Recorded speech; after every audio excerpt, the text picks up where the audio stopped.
Hi, it's Tiffany Lorraine Galloway and my co-host, Catherine Tyson Sewell, with another episode of the Resilient Mother podcast. This month, the theme is resilient intuition.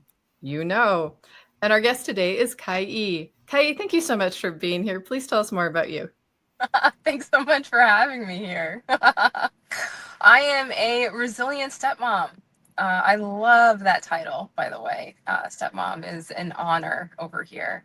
And what I've been doing over the years professionally is teaching people how to be seen. It's something that we get to embrace ourselves. It's something that we get to see others in a visibility capacity.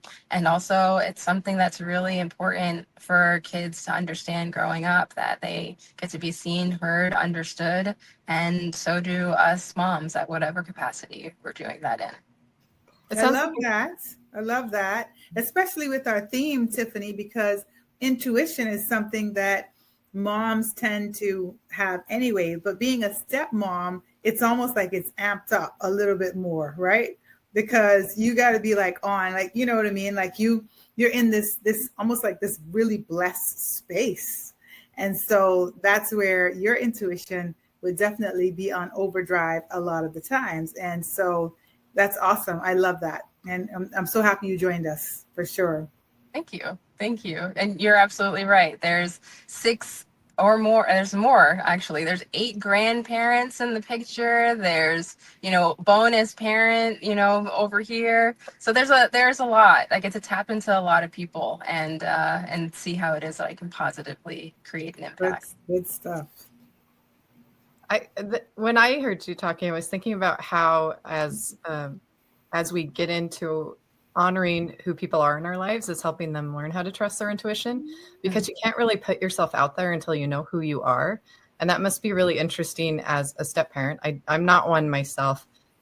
Probably will if I end up in a mixed family someday. So there's probably that dynamic coming. And it's been interesting to see how different people approach it, because you do have to honor that you're not their mom, but you yet kind of have that role while they're with you at some point. And then being a divorcee myself, I have children who go to stepmom for part of the time, and I'm lucky that they are safe and well taken care of over there. But it's still a little bit of an interesting dynamic, because there's things that happen in the other household that maybe that's not how I would do things, or there's discussions I'm like, oh, I thought that my kids would have that discussion with me or my girls, or different things.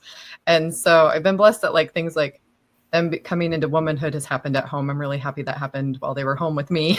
Like some of those like milestones are still mine, but like sharing your kids is one part. Like when I got divorced, that was like probably the hardest thing, was to realize now I have to share my time. First it was with my ex, which you expected, but then when it's another person who comes in, I've really tried to honor that, but it's dynamic. Not something I think anyone prepares you for. So you have to decide how you're going to approach it. Right. Yeah, for sure. Yes. Yeah, it's not like there's a manual for any of these things. How to be a human being, how to be a mom or a stepmom or a wife. Like it's just everyone for themselves. I have a great stepmom story. I have a stepmom. Actually, my father passed on in 2016, and they've been married since I was about 14 years old. And she actually was the person that helped our relationship, helped my father and my relationship. Wow. Me and my father really have such an amazing relationship, but she was such an amazing person. Like she was one of those people that was like, how many kids you got? They're all coming here. They're all going to be a part of our lives. And she was like, gosh darn it, and I love that. Like she really fought him for his kids to ensure that he was in their life. And, she really was just an amazing person to all of us. Like just anything that we needed, like we knew we could go to her, and he'd get the credit for it, but it was her, So I know that's not what we're here to talk about, but I just thought I'd pay homage to that position that you're in. And it's incredible. And I have an incredible relationship with my stepmom right now. She's amazing, and she's always there for me. So it's a blessing, and I'm glad that you're blessed with that, and that the children or child is blessed with you. Yeah, it's not the stepmom from Cinderella that, some of us grew up with. That's why I wanted to tell my stepmom story, because all the stories are not like that stepmom, for sure. Yeah. Yeah, we all get to choose the kind of mother that we want to be. And I love the saying for me that, I never planned on being a single parent, but I always planned to be a good one. So I could probably say the same thing. I never planned on being a step parent, but I always planned on being a good one, right? So there you go. Love that. There you go. So, Kai, the other question I think it's important then is, what is the story that you want to share with our Resilient Mother network, with our listeners? Because obviously it appealed to you in some way. So I think we want to just get into that story, and just because we are just a network of mothers, and we're just trying to pull strength from each other and just, continue shaping the world, which is what we're doing every single day. Whether we're thanked for it or not, the reality of it is that that's what we're doing. So what made you want to be a part of the Resilient Mother podcast family? There's a lot of moms that I work with, and in particular, I was saying to Tiffany that there's this campaign that I started. It's 100 Women to Watch. And I've been meeting with people, one-on-one, asking, what is the best way for you to show up for the people that you serve, right? And there are some truths that have come from those interviews that, I can't unsee. And a lot of times when I start the conversation, I'm like, listen, we've got a blank canvas. We can create whatever it is that works for you, whether it's an article, a panel discussion, a one-to-one interview.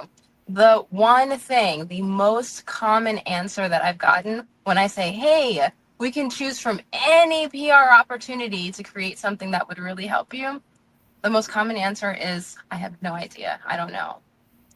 And I was like, my jaw dropped the first couple of times. And then I started to squint a little bit, after I heard it so many times. And it had me wonder for a moment, with us as women, as moms, why what it is that we want or what it is that we need or desire isn't already on the tip of our tongue. Why do we have to dig and pull and, and go to such depths to find out what that person's deepest desire is? It could be right there. It could be a part of the conversation. And a lot of times it takes some time. Maybe it's hard maybe it's hard that it's not on your lips because it's not on your mind, because we haven't been taught to think about it. We haven't been taught to think about our needs. We grew up in households where we watched our mothers, and a lot of times we probably didn't see her advocating for herself or being a person. She was just mom. She was the person that you go to get stuff, or you know what I mean. So maybe it being on your lips is almost like the last place it'll be if it hasn't started here. And so I think that's important. I completely agree. I think I'm in Utah, and we're in a very Christian culture here, and it's all about mom being at home if a mom can be, and it's all about mom giving to her family, and it can be taken to the extreme.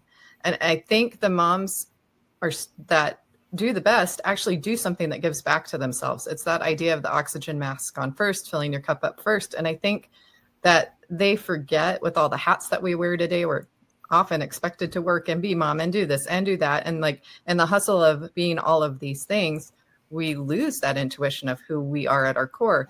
Who were we when we were 9 years old? What was that dream that we had? We didn't have to let go of that along the way with motherhood. We get to take that with us. And I think we're moving more towards a society that honors that and realizes our moms are more powerful if they are able to find the way to fill themselves up and give at the same time.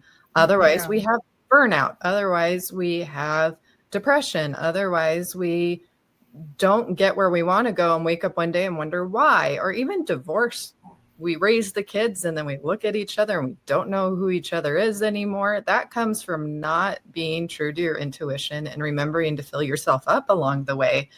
Yeah. And I think too, we think it has to be this big, grand thing that we do, go back and get a degree or get that career job. Well, what about just 5 minutes a day, 15 minutes a day, working towards something you love. I'm getting back into singing right now, for example. I can't find a teacher to save my life, but that's not stopping me right now. So I bought online courses. I'm in an online group, and I'm just taking 15 minutes at my lunchtime, and I'm doing exercises again, and I'm singing again. I have an audition at the end of this month. I'm not giving up on it. But I guess I had a mom who always played the piano, did piano lessons, was involved in things. Now, I will say you can also take it to the extreme. You have to find the balance where you're not doing something for show to the point that your family becomes neglected, because it can go that way too.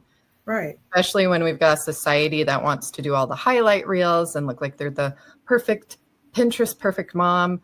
I personally can't do that. I'm going to show you me, no makeup, my hair not done sometimes, like just like being a real person, so that we don't feel alone out there. We all got things going on too. So I don't know if some of it's between trying to look perfect and focus on just, we've got the perfect family and that's all that matters, or that doubt of value and what those things are that called to us when we were little, those things that call to us still. We've just shut that off because everyone else needs come first. Well, there's a way to do both. And I guess where I really kind of get in a soapbox with this is I really feel like I can't tell my kids to go pursue their dreams if I'm not pursuing my own. What kind of example is that? Yeah. So I would say then to Kai, I would say to Kai, and I have a niece called Kai, so it's easy for me to make that mistake. But I would say to you, or I'm going to put this to you. Could it be, and you may be a very great vessel for this, because could it be that because you're a stepmom, right? So you might have had more time to develop yourself because you weren't thrust into motherhood. Because motherhood, for some reason, it really does hand you this person in your hands and says, I don't care what you're doing. This is what your priority is. Okay. Mm-hmm. And so win, lose, or draw, you take care of this and you make sure that nothing happens to this. And so maybe you've had that opportunity to develop yourself so much that you now can actually be that vessel for women to start thinking about themselves. And with this 100 women to watch, right? That could very well be that this is your blessing to these women. Is that anywhere close to possibly being true, or am I totally off base with that? I hear a lot of what you're saying, Catherine, and I love the way that you put it, because for me, the amount of me time and self-care that I get to have I consider it a luxury, right? Yeah. And at the same time, like I start to look at the standard, also is that I want everybody, to be able to take really good care of themselves. And to be able to give, from the overflow. Yes. So I'm also not saying that it hasn't been work, over here. There's a lot of different dynamics, psychologically, energetically.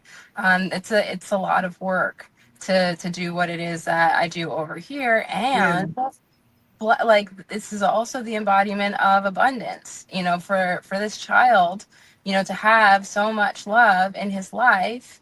Awesome. I feel really honored, to be a part of it, no matter how it is that it looks, whether it's traditional or unconventional or what have you. Yeah. And so my business has been able to take a different form.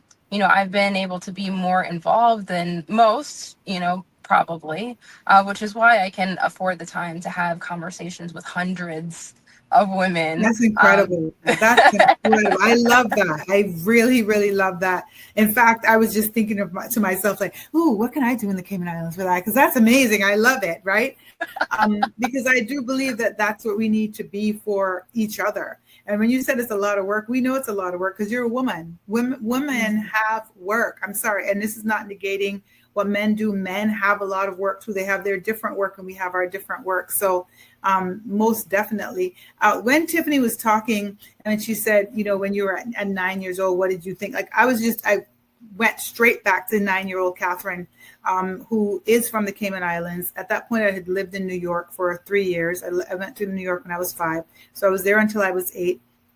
And then I returned back to Cayman. I was here until I was 12, and then I went to Miami. And I've been traveling back and forth in the U.S. I'm a dual citizen.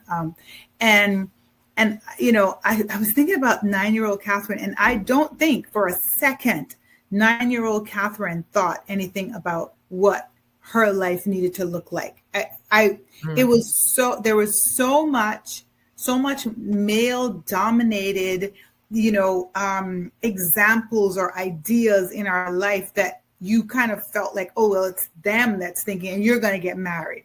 You're going to live happily ever after. You're going to find your prince. Like literally, that's what your identity was attached to. And I don't know if that's different from a girl born in the islands versus a girl born in the U.S., an African-American born in the U.S. in New Jersey versus one in Miami, or a white woman from Utah, or a young white person from Boston. I'm just saying, like, there's, and then we can look at the rest of the world, Europe and Africa and everything else. Is there some similarities there? But I was just thinking, 9-year-old Catherine, what? Well, I don't think she was thinking anything like that.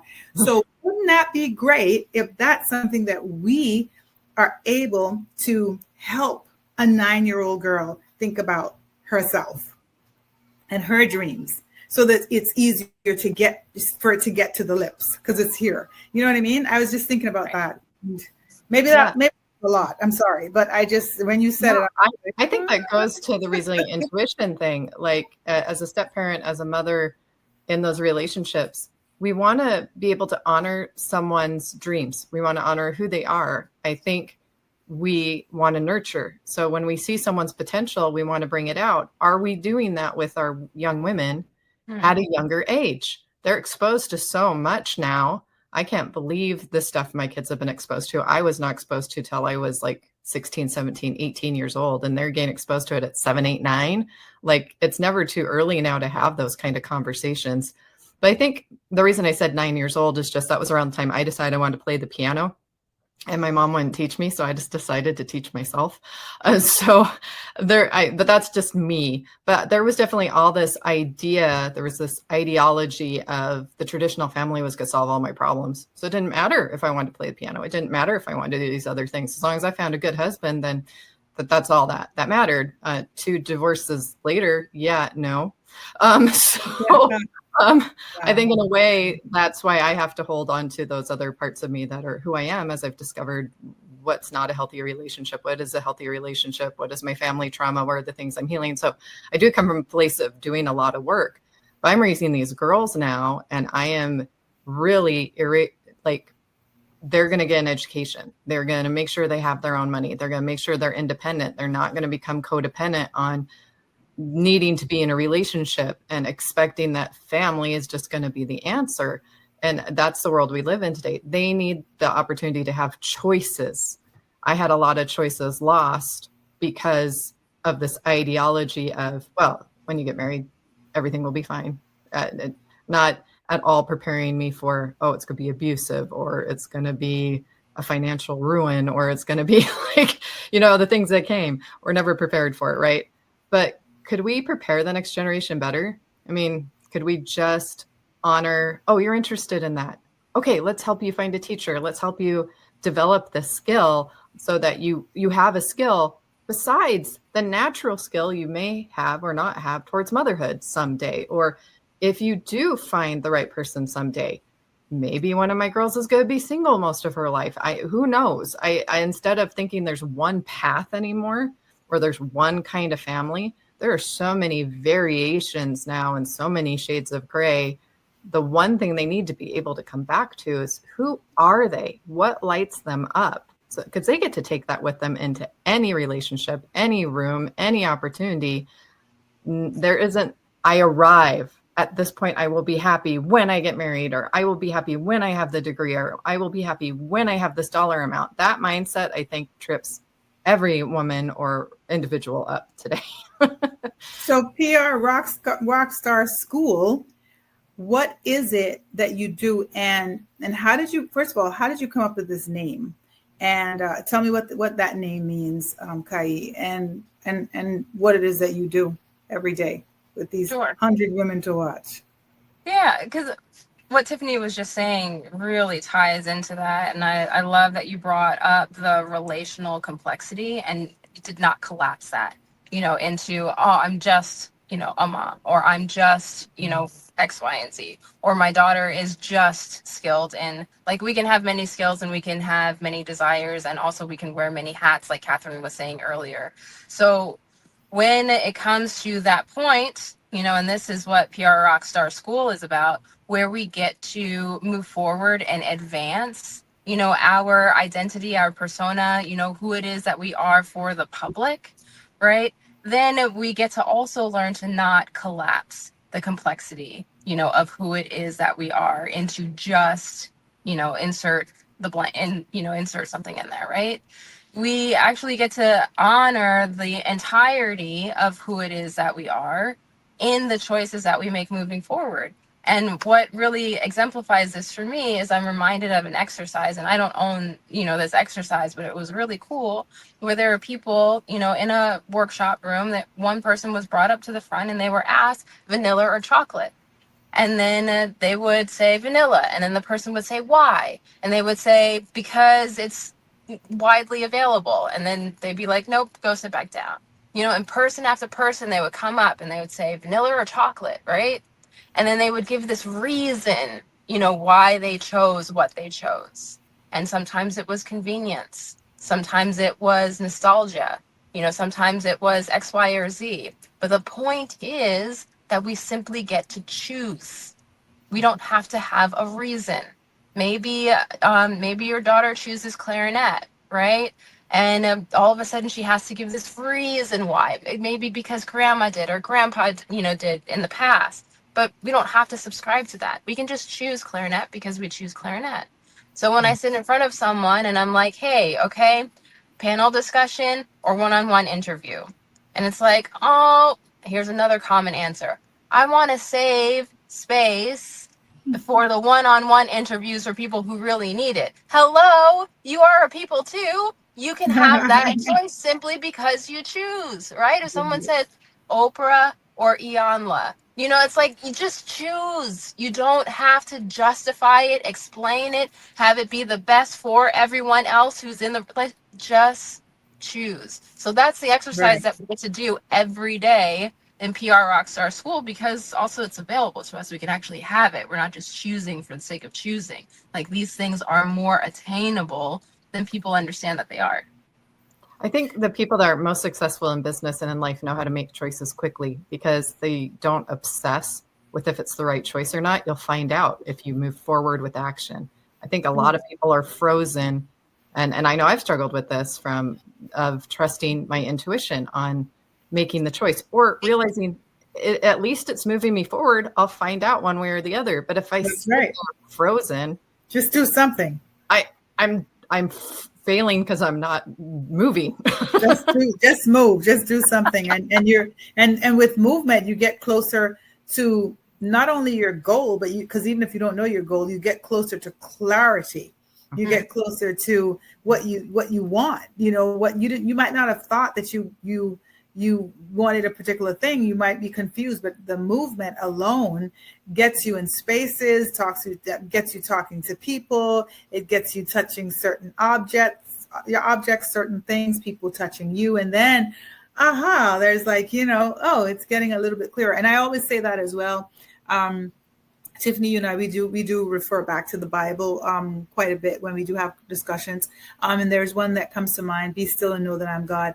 And I think that to me is so important, because when I am at a crossroads in my life, or when I'm struggling with something, or I'm confused about something, I generally just go, you know what? I just need to sit down.